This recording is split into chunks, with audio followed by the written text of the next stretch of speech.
Cuối cùng thì hai bộ cây cáp bất đinh đã về anh em ơi. Đây là hai bộ cây cáp bất đinh mà rất là nhiều anh em muốn tôi review, thì đây đặt về review cho anh em luôn nhá. Về vấn đề gói hàng và vận chuyển thì cực kỳ nhanh, anh em mua tại shop này thì khỏi cần phải lo, để mình ghim vào video luôn cho anh em nhé. Về phần keycap thì không có gì phải chê luôn anh em à. Với rồi file OEM, chất liệu thì lại là BBT cao cấp luôn, ký tự rất to và tròn trịa, không bị khuyết và không bị lệch chỗ nào cả anh em à. Lại còn được sơn nhám, rất chi là xịn sò luôn ha. Tôi sẽ test bộ cây cáp này trên con ZA63 luôn để cho anh em có thể thấy được sự thay đổi như thế nào. Về ZA63 thì mình đã review rất là nhiều rồi. Đây là một con bàn phím rất là ngon trong phân khúc bàn phím cơ giá rẻ, thì anh em có thể xem lại những cái video mình đã review em nó trước đó. Về việc tháo rời ra rất là đơn giản, shop vẫn có tặng luôn cho anh em một cái đồ tháo rời để cho anh em có thể tháo cây cáp và thay cực kỳ đơn giản luôn. Bởi vì bộ cây cáp đã sắp xếp theo thứ tự rồi nên là anh em chỉ cần lấy và lắp vào bàn phím thôi, rất là đơn giản luôn. Và đây là thành quả khi mà lắp vào thì mình thấy cây cáp này rất con, không có một cái sự gọi là lệch lạc nào ở đây hết. Phông chữ làm tương đối đều đặn, to, tròn, sắc nét, không có ba via. Về phần led thì còn bất ngờ hơn nữa anh em à. Bất ngờ ở đây là nó quá đẹp, nó giúp cho cái led của con ZA63 phải nói là hoàn thiện 100% luôn. Cho anh em chiêm ngưỡng một tí về vẻ đẹp của em cây cáp này kết hợp với lại ZA63 nhé.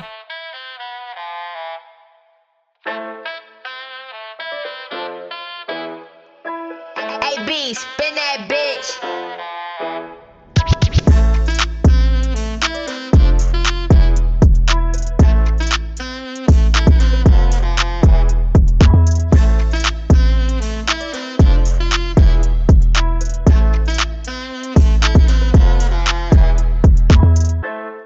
Và tất cả mọi loại chế độ led của con ZA63 này rất là hợp với bộ cây cáp này luôn anh em à.